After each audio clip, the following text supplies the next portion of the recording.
Now we move on to our next session. So the next session is Thomas C. Sudhoff session. It is named after the scientist Thomas C. Sudhoff, who received the Nobel Prize in Physiology or Medicine in 2013 for their discoveries of machinery regulating vesicle traffic, a major transport system in our cells. So in this session, we first have the panel discussion, and I would like to introduce our moderator, Dr. Shishir Patel, who is a diabetologist at Patel Hospital and ICU, Vadodara. I would request Dr. Shishir Patel to please invite our panelists. Good afternoon, everyone. Are you able to hear me? Yes. Okay, Yes, thank you. Doctor. Good afternoon, everyone. I welcome my senior colleagues as a panelist, Dr. Akash sir and Dr. Vinod sir. First of all, thank you, Mayur sir, for inviting me uh, uh, as a panelist, as a moderator for this panel discussion on HbA1c. I think without wasting much time, I should go with the questions. My first question to Dr. Akash sir is, HbA1c interpretation, what we didn't know, and what are the causes of falsely high and falsely low levels of HbA1c? Regarding the HbA1c interpretation, although it is one of the decade-old tests and I think the most widely used test for diabetes detection and management, still there are a lot of controversies, a lot of things which we are not very clear about. So the first and foremost thing is that acute onset of diabetes, like type 1 diabetes or a diabetes in pregnancy, there this test may not be useful because it will not detect the acute excursions of blood sugar. It is basically a 2 to 3 month period time frame in which it detects the level of hyperglycemia. It also fails to capture the intraday and interday fluctuations of blood sugar, which is a major disadvantage of this test. It is basically not even a true measure of mean glycemia over the last 3 months, because it is weighted more towards the last month of exposure. Like if you measure it in June, then it will more so reflect the glycemic status in the May and month basically. So it is more weighted towards the more recent weeks of measurement. There is imperfect correlation between HbA1c and average glucose in certain individuals, which again is something to be concerned about. And this it happens because, like alcohol, they are slow glycators, they are high glycators, some glycate the hemoglobin little faster, some little slower. So that leads to some inter-individual variation in the HbA1c. Then the standardization of this test is also little problematic, and there are three types of different methods. So which method to use in which situation is not known to a clinician basically, and he interprets results given by a lab. The method may not be perfect for that particular individual, because suppose there is a hemoglobinopathy, you have to opt for certain method. If you, so for other for different conditions, different methods may be required to be used. As I said, reliability and significance in pregnancy is uncertain, as it is too slowly moving for the changes that is occurring in pregnancy. And there are ethnic differences in the race, which basically contribute to discrepancies in the HbA1c. Like in blacks, it may be on the higher side; in Asians, it may be on the higher side compared to Caucasians.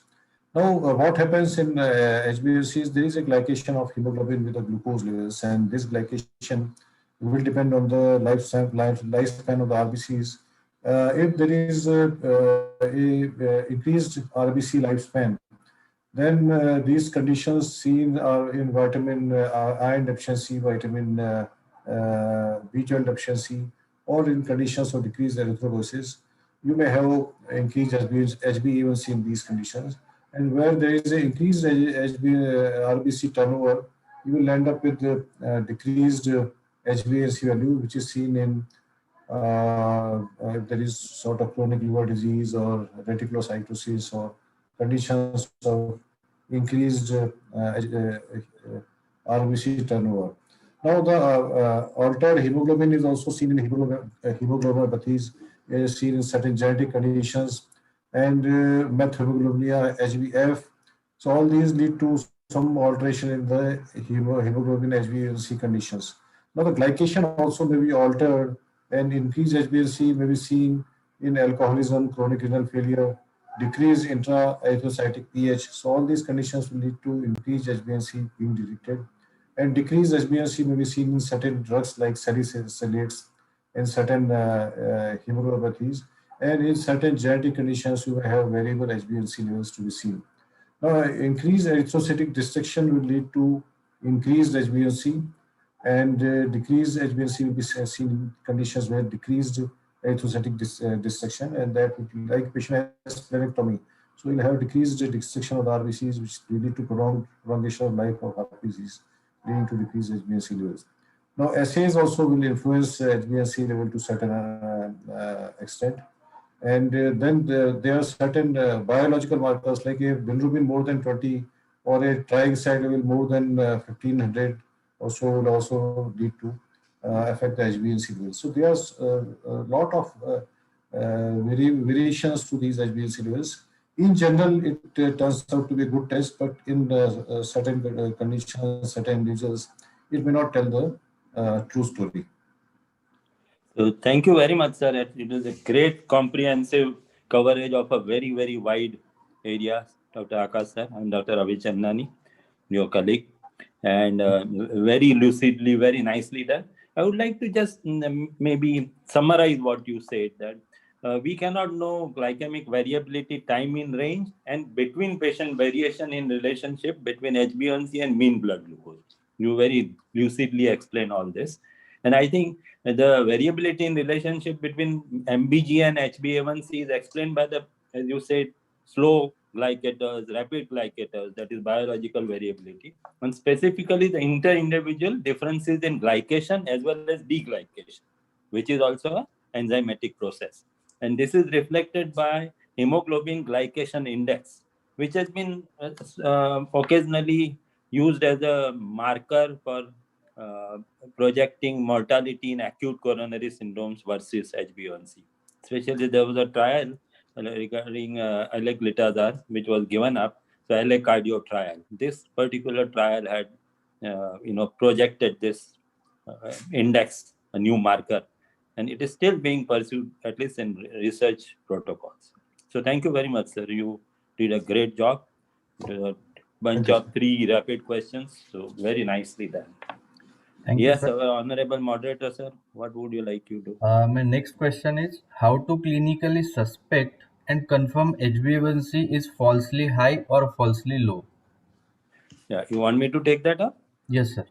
So very simple. When your HbA1cs don't match the degree of hyperglycemia registered on AGP, for example, best way to document the differences, or multiple SMBG readings, when you suspect that HbA1c is too high and all past 1 month reports have been modest or well controlled, or vice versa, this is the time when you should think of at least doing AG. I do AGP in a lot of patients. That gives me a good clue.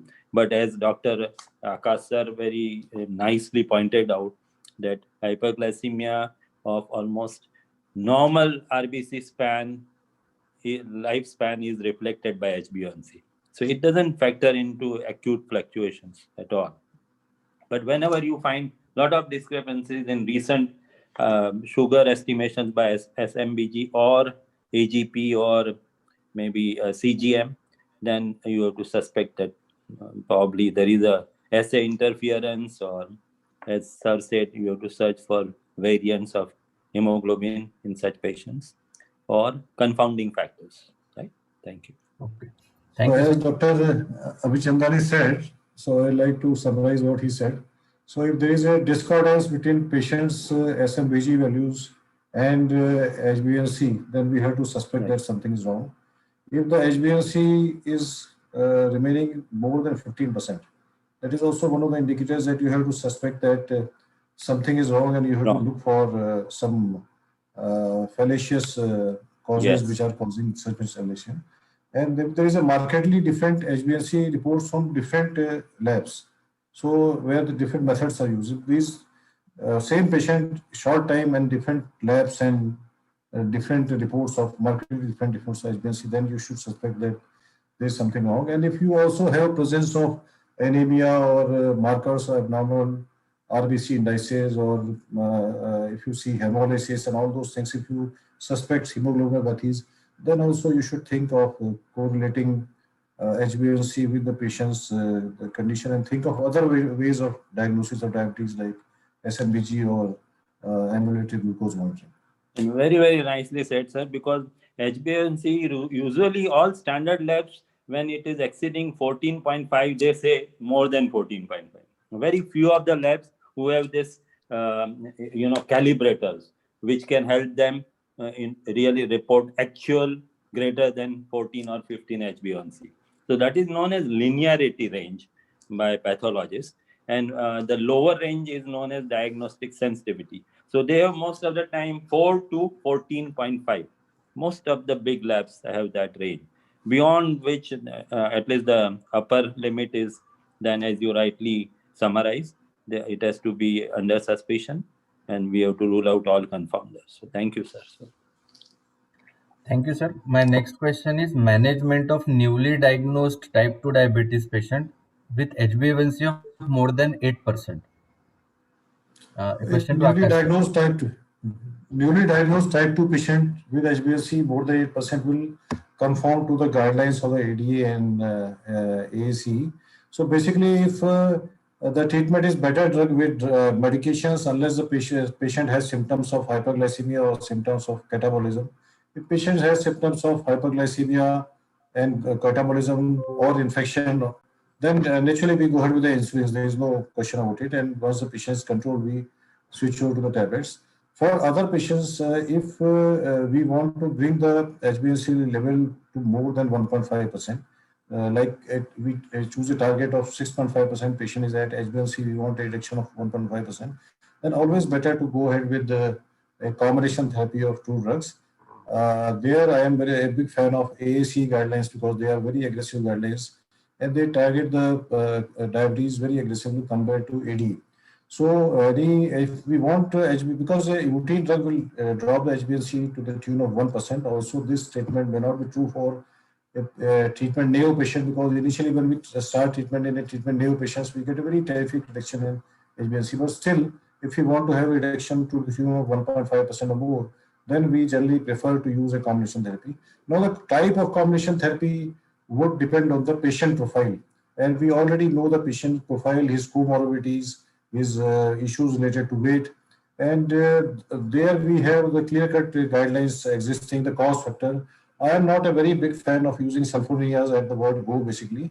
I use more of DPP-4 inhibitors, metformin, SGLT2 inhibitors, and pioglitazone. All these four are the preferred drugs for me, because they have a very good reduction in HbA1c with a good metabolic effects, with a very great safety as far as the hypoglycemia is concerned. Because the patient, if he develops hypoglycemia once, is basically confused and deterred from a aggressive control of diabetes. And in today's times, with so many good drugs existing, we can have a very aggressive control of diabetes without causing hypoglycemia. So I would like Dr. Abhichandani to extrapolate more on. Yeah, thank you very much, sir. I think you just hit the target absolutely rightly. And I think we are spurred by the dismal data, sad data that is surfacing from our country.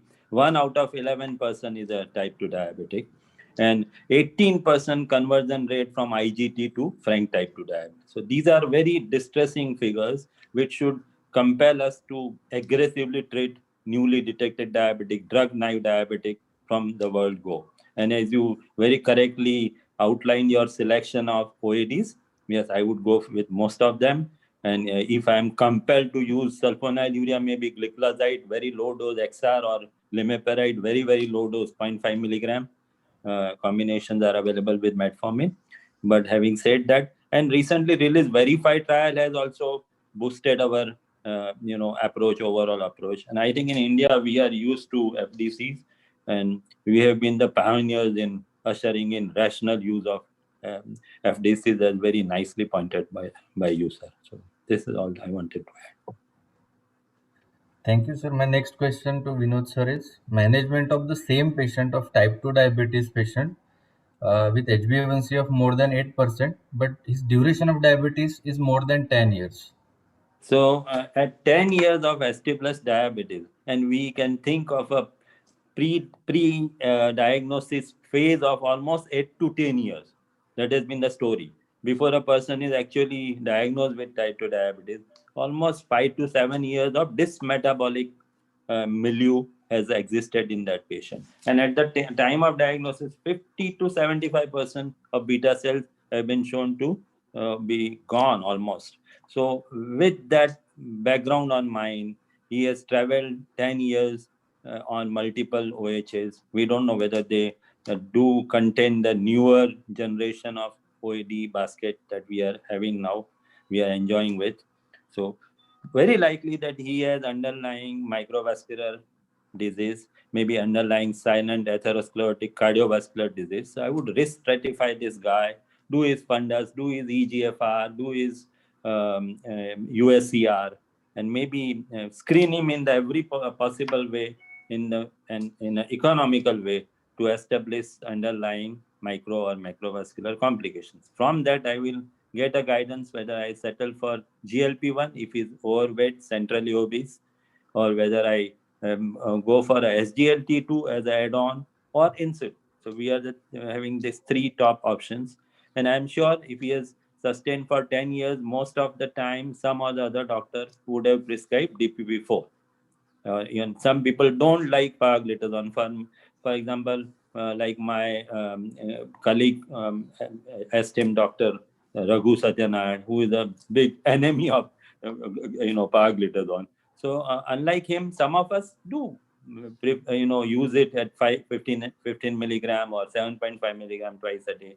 So we would be playing with prescription which would contain a GLP-1 first and or SGLT2. SGLT2 are available with in fixed dose combination with a DPP-4, and also discuss insulinization in such a patient, right? And of course, address all the time his ABCs, his blood pressures, dyslipidemias, fatty livers, everything. For example, Dr. Akash Singh said pioglitazone, excellent agent for taking care of fatty liver simultaneously. So I would very much go with Honorable Dr. Akash Singh for that choice. So as Dr. Abhichandani very rightly said, the two major considerations in a patient with HbA1c more than 8 and 10 years standing diabetes are, one is he will be most likely beta cell deficient. And second would be the comorbidities also would likely be present in these patients. So we have to individualize the patient. And I will have a low threshold for using his insulins also in this patient. Because these patients may have been given most of the drugs and they have may not be well controlled with these drugs. The pancreatic sparing agents like SGLT2 inhibitors also take a precedence of these patients, because these patients are likely to have cardiac disease, renal disease in the background. Although in these long-standing diabetics, the HbA1c reduction achieved with SGLT2 inhibitors would be somewhere between 0.5 to 1%, which may be modest. So a low threshold for insulins and beta cell sparing agents would be considerations in this patient. Sir, would you agree to my humble suggestion that I would occasionally discuss with the patient and go for fasting as well as post-gel and C-peptide just to assess his beta cell reserve, and then maybe take a call for insulin? When you talk of insulin, patients are thinking it is the end of the world for them. So for some of those patients who are really scared of insulin, or for that matter, even the other injectable GLP-1, I think C-peptide might help occasionally. So definitely, sir. But what is your take on C-peptide levels in situation of uncontrolled diabetes, where there we have to extreme hyperglycemia, glucotoxicity has to be controlled, and then C-peptide reserve has to. I agree with you. Yeah, in extreme hyperglycemia, it makes no sense. It's going to be falsely suppressed mostly. So once we correct hyperglycemia, then maybe 4 weeks down the line, we can discuss. And thank you, sir. Thank you, sir. Next question to Vinod, sir. Role of HbA1c in pregnancy. How frequently it's to be ordered, and what is the target in pregnancy? So pregnancy has a particular issue. So in first trimester of pregnancy, HbA1c levels decrease during early pregnancy. I'm talking about normal pregnancy. Normally what happens? And due to increased RBC production and decreased fasting blood sugar level, which is taken up in a large manner by placenta fetus. There is a passive usage, passive transport across the placenta, and it is insulin independent. So this is a story in physiology. When we talk of HbA1c, I think we are going to be in an established type 2 diabetic lady planning pregnancy. Make sure preconception levels are below 6. That's the best, safest way to, without, of course, inviting hypoglycemia or undue weight gain. And most preferably, the lady should be switched onto insulins prior to conception. If the conception has occurred accidentally, then HbA1c can be relied upon only up to first 8 to 12 weeks. Where if you find in a previously unknown diabetic high sugar levels, HbA1c done during this phase might give a clue about pre-pregnancy diabetic status, which was missed. So there are two situations. One, you have established type 2 lady, known. Second, unknown. And then I would also like to quickly comment upon the GDM part. GDM is usually doesn't make use of HbA1c, but if the GDM is basically identification of hyperglycemia first time during pregnancy. So if it is identified during first 8 weeks, 10 weeks, then it is worth looking at the HbA1c, which might give a clue that this was probably a missed pre-existing type 2 diabetes.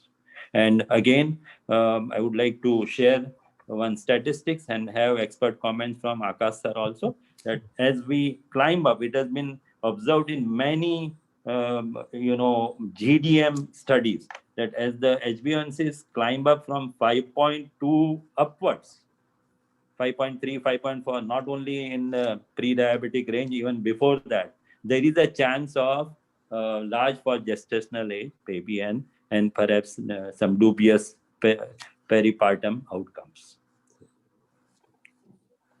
Definitely, because what happens is the basic pathophysiology in diabetes is the glucose can cross the placenta, but the maternal insulin will not cross the placenta. Yeah. And as the sugar levels even marginally rise in fetus, the fetal pancreas are taxed, they hypertrophy, they produce more of insulin, and there is a state of hyperinsulinemia in the fetus, and that insulin being a growth factor will lead to large for baby, large for age baby basically. So it is a very marginal rise of sugar can jeopardize fetal growth basically. It can exacerbate fetal growth.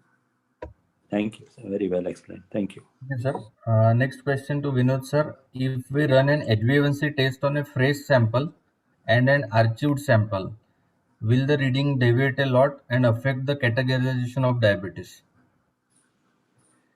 See, in ERIC study, which was it's an epidemiological study involving people with suspected atherosclerosis and then established atherosclerosis. What the investigators did, they studied between two phases, 2003 and 4 and 2007 and 8. And they had been following some of these patients whose samples for HbA1c estimation were stored for 18 years, 18 long years, and at a very, very low temperature. I just check around minus 18 to 20 degrees centigrade temperatures. So that probably still, when they analyzed between the period 2003 and 4 or 2007 and 8, they had probably no major issues comparing to people whose recent blood samples were collected. So this probably important study gave us a clue about importance of properly storing a sample for HbA1c estimation. And it gave a strong message that if properly stored at around minus 20 degrees centigrade for several years, the quality of report may not be impacted. Right? Shishir sir, Thank you.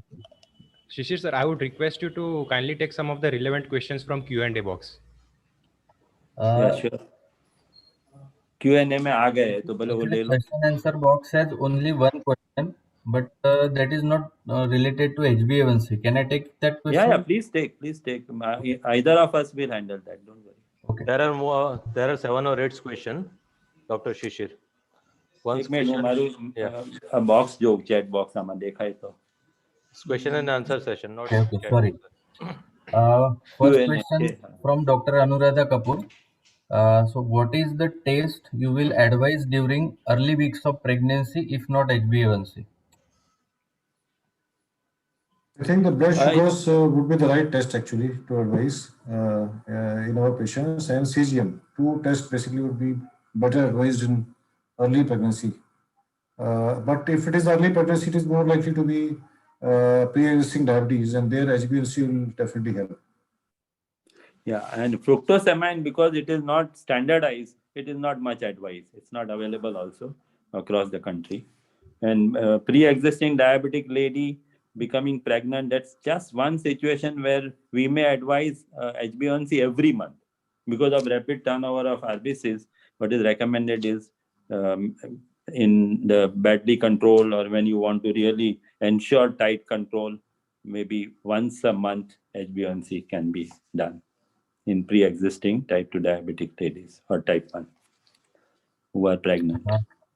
Next question from the same Dr. Doctor. Anuradha Kapoor. Can HbA1c be compared with fructosamine?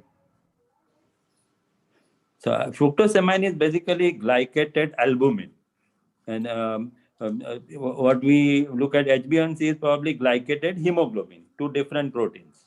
One is inside the RBCs, one is circulating. So they cannot be head-to-head. There are no studies which equate this much fructosamine, glycated albumin is equivalent to this much HbA1c level. So I don't think they can be. And Actually, these are glucose- glycated albumin, just 2 to 3 weeks of story, and that is around 2 to 8 weeks. So if you want to know the data of 2 to 3 weeks, we can definitely go for fructosamine. And basically, it measures a non-enzymatic reaction of glucose with serum proteins. And in all those conditions where hyperproteinemia is present, like kidney disease, cirrhosis, nephrotic syndrome, even in conditions of lipemia, fructosamine will give erroneous results basically. So where the proteins are okay, and you need a data of 2 to 3 weeks basically, you can go for fructosamine. Right. Next question. Injectable ranibizumab effectiveness to delay, control, or treat diabetic retinopathy. Does international, national brand, or it affects the outcome? I would take that with some salt and pinch. So probably, yes, this is what is the agent? Ranibizumab. So these are all monoclonal antibodies which have been tried to retard the progression of diabetic retinopathy. And Indian brands are bioequivalent, and there is no fear of using them. They are as potent. Many of my eye surgeon colleagues do use Indian brands. They are not necessarily enamored after the costly original research products. So I think we do a good job of coming out with quality biosimilars. And if you are involved in treating such patients, you can use the molecule from an Indian company. I think our time is also over, and all questions are very nicely answered. Thank you, Dr. Akash sir and Dr. Vinod sir, for enlightening. One thing I would like Thank you, to, sir. before I end, if you give me 1 minute, what Dr. Akash sir had very nicely elaborated in the first part. There is no correlation between HbA1c and the dysglycemia. So in Guinness Book of Record, a type 1 diabetic in 2008 in Philadelphia, he was admitted with 2656 milligram of RBS, and he still survived. At that time, his HbA1c was just 11.9.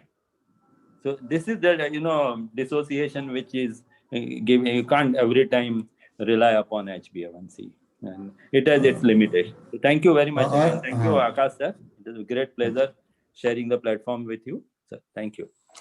Thank you, sir. Thank you, Shishir. Thank Bye. you. Bye. Thank you. Take care. I would like to thank our moderator and the panelists.